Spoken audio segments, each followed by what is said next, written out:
Hello students, welcome back to my YouTube channel. As it's 9 July 2005 and the day is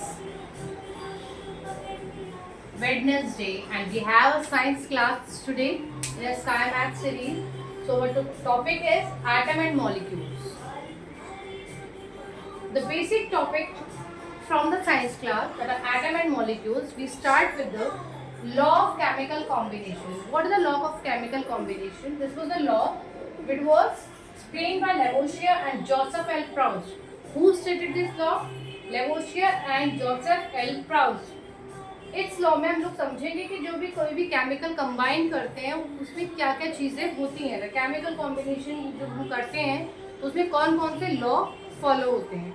इस law को दो part में divide किया गया है. पहला आता है लॉ, जो लॉ ऑफ कंजर्वेशन मास होता है उसको हम एक्सप्लेन कर सकते हैं कि मास can neither be created not destroyed in a chemical reaction. It means अगर कोई केमिकल रिएक्शन हम कर रहे हैं तो जितना मास हम स्टार्टिंग में लेंगे कंपाउंड्स का वो टोटल ही मास हमें रिजल्ट में मिलेगा. भले ही उसके पोर्शन, जैसे कि मान लीजिए आप लोग यहाँ पे H2O ले रहे हैं, हाइड्रोजन और ऑक्सीजन ले रहे हैं, उसको रिएक्ट करा रहे हैं, तो जितना हाइड्रोजन आप इधर लेंगे उतना ही हाइड्रोजन आपको प्रोडक्ट साइड पे मिलेगा और जितना ऑक्सीजन आप रिएक्टेंट साइड पे लेंगे उतना ही ऑक्सीजन आपको प्रोडक्ट साइड पे मिलेगा in case of mass.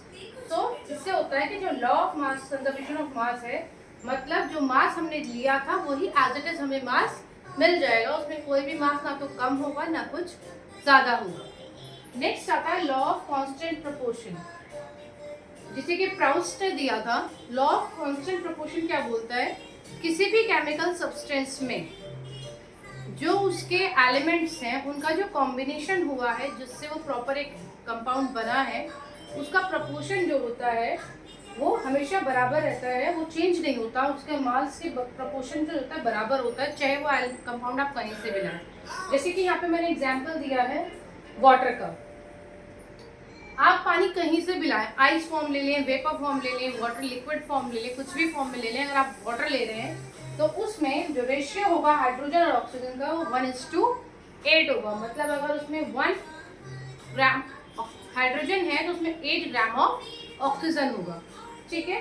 So we can say the law of constant proportion is in chemical substance the elements are always present in a definite proportion. It means वो proportion change नहीं हो सकता है by mass. It means by mass we can से.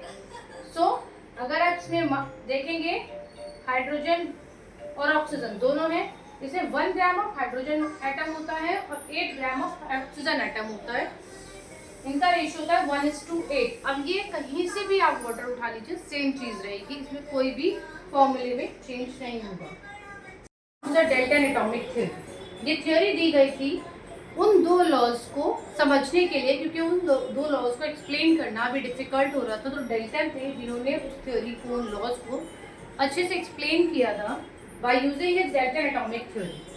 Dalton atomic theory कई बार exam में direct भी पूछ लिया जाती है. Write down the Dalton atomic theory, write down the different points of Dalton atomic theory. So these are the 6 points which he stated. The first point was all the matters are made up of tiny particles, which he named an atom, which take part in a chemical reaction. It means इसका पहला point था कि जो जितने भी metals होते हैं वो टाइनी पार्टिकल से बनते हैं, जिसे हम लोग एटम बोलते हैं, वो केमिकल रिएक्शन में पार्ट लेते हैं. Atom is indivisible. What is the meaning of indivisible? Dalton के अकॉर्डिंग एटम एक ऐसा पार्ट था, ऐसा पार्टिकल था जिसको बाकी तोड़ना मुश्किल था, वो डिवाइड नहीं हो सकता था. नाइदर क्रिएटेड नॉट डिस्ट्रॉयड, ना तो एटम को बनाया जा सकता है ना एटम को खराब किया जा सकता है. थर्ड पॉइंट था atom of a given elements are identical in mass and chemical property. किसी भी गिवन एलिमेंट के एटम, उसके मास और उसकी केमिकल प्रॉपर्टीज हमेशा सेम रहेंगी. फॉर एग्जाम्पल मैं अगर हाइड्रोजन की बात करूं, हाइड्रोजन का जो एलिमेंट H होता है इसका मास हमेशा सेम रहेगा, इसकी केमिकल प्रॉपर्टीज सेम रहेंगी. ऑक्सीजन होगा तो ऑक्सीजन का जो एलिमेंट होगा चाहे वो कहीं भी हो उसकी प्रॉपर्टीज सेम रहेंगी. नेक्स्ट आता है atom of different elements have different mass and different chemical properties. बहुत इजी सी चीज़ है. अगर हम हाइड्रोजन और ऑक्सीजन ले लें तो दोनों का मास भी अलग होगा और दोनों की केमिकल प्रॉपर्टीज भी हो सकती है अलग होंगी। ऐसा तो है नहीं कि दोनों की केमिकल प्रॉपर्टीज सेम होंगी, दैट इज नॉट पॉसिबल। दो अलग अलग एलिमेंट्स की जो मास होती है और जो प्रॉपर्टीज होती हैं वो डिफरेंट होती हैं।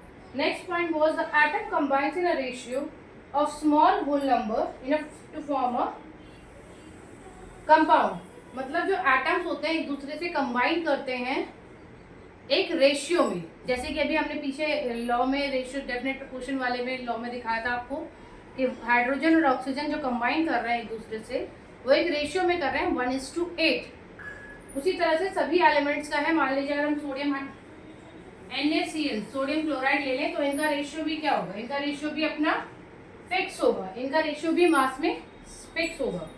Next comes the relative number and the kind of atom are constant in a given compound.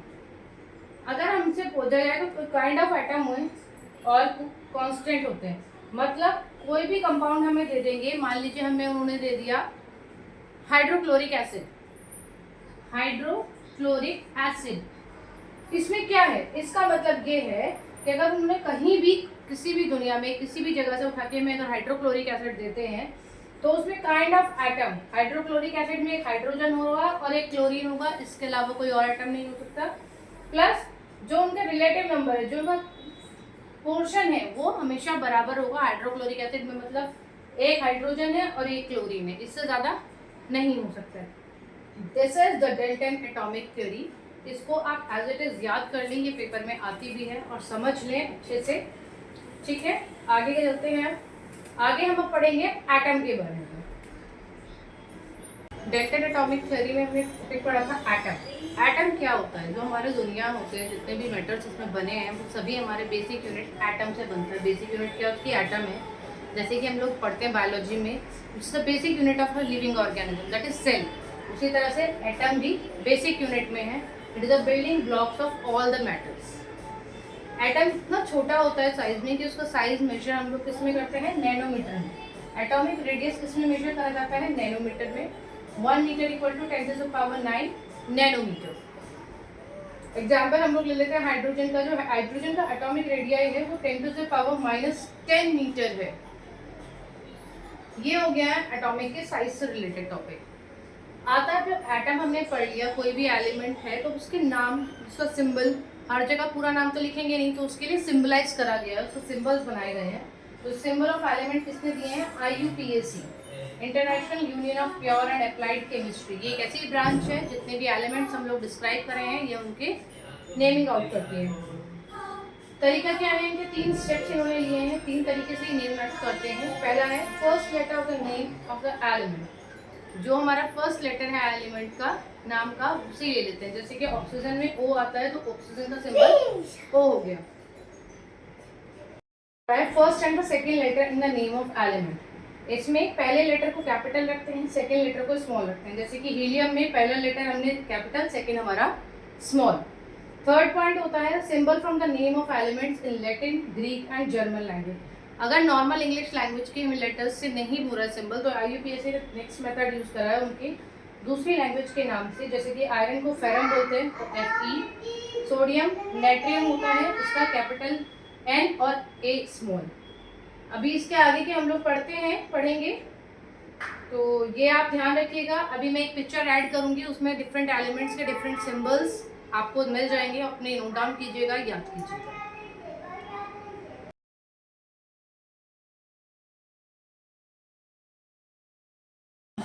Atomic mass unit कि एटॉमिक मास यूनिट क्या होता है। Atomic mass unit is 1/12 the mass of 1 carbon atom 12, carbon 12।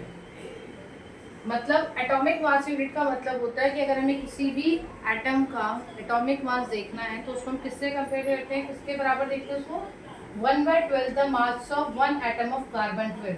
Carbon 12 इन्होंने एक standard unit mark कर दी, जो इसका atomic mass unit है उसको स्टैंडर्ड मेंटेन कर दिया है। एटॉमिक मास यूनिट को पहले सिंबलाइज करते थे AMU से, बट अब उसको चेंज करके IUPAC ने जस्ट U कर दिया है। क्या कर दिया है, U। तो किसी भी चीज का वेट जब निकलेगा तो उसके पीछे हम U लगा देते हैं, उसका एटॉमिक मास यूनिट डिस्क्राइब हो जाता है। Now comes the molecule. Molecule हमें क्यों पढ़ना पड़ रहा है, क्योंकि जो एटम होता है वो कभी भी इंडिपेंडेंटली एग्जिस्ट नहीं कर सकता है। खाली एक हाइड्रोजन का एटम इंडिपेंडेंटली एग्जिस्ट नहीं कर सकता है।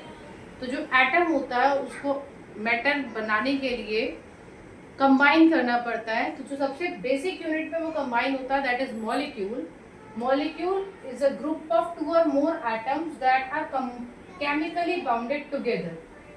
वो केमिकली एक दूसरे से बॉन्डेड होते हैं with a attractive force,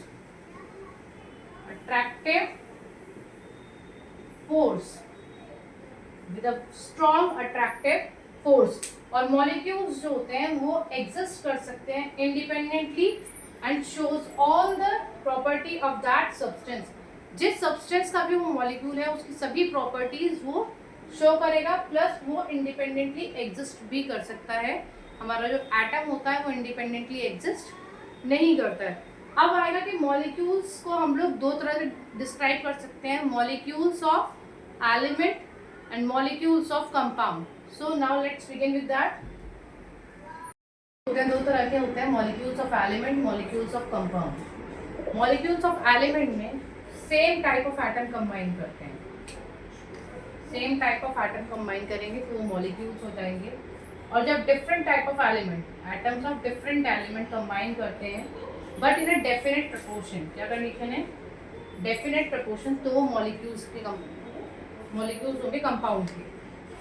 अब जो हमारे मॉलिक्यूल्स ऑफ एटम होते हैं उसमें एक वर्ड आता है एटॉमिसिटी। एटॉमिसिटी मतलब कितने एलिमेंट्स कंबाइन करके एक मॉलिक्यूल, कितने एटम कंबाइन करके एक मॉलिक्यूल बना रहे हैं। इस बेसिस पे 4 तरह की होती है। मोनो एटॉमिक एलिमेंट होते हैं, मोनो एटॉमिक में सिर्फ सिंगल एलिमेंट होता है। सोडियम हो गया, एक एटम है, हीलियम एक एटम है, आर्गन एक एटम है, एक एटम से वो एक मॉलिक्यूल बन गया, खत्म। नेक्स्ट आता है die atomic. Die means 2, H2।